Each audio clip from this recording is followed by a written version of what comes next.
to American Dream Machines. Everybody wants a piece of the American dream. American Dream Machines is rock and roll and beautiful cars. It was Hendrix, Born to be Wild, and Heavy Metal Thunder. These were the designs of Harley Earl, a masterpiece grille. These are the cars that people dreamed about in the 50s, and they still dream about them today. True works of art on four wheels. Welcome to Car Heaven.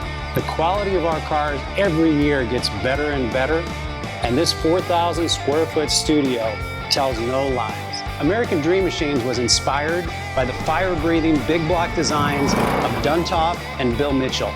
These were the baddest cars in 1967. It's not all about the numbers. If we can get 500, 600, 700 horsepower in one of these street beasts, it's a whole lot of fun. At American Dream Machines, we've purchased thousands of cars over the years, and we've learned the hard way. We had to fix them.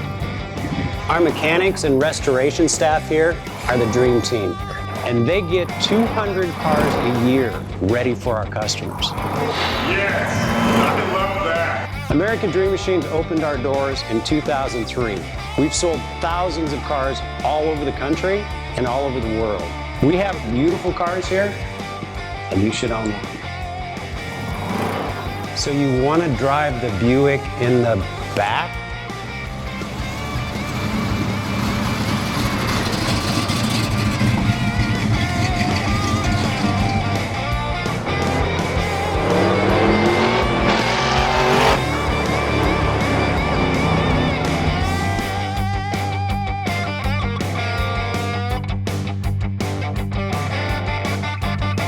Just living the dream.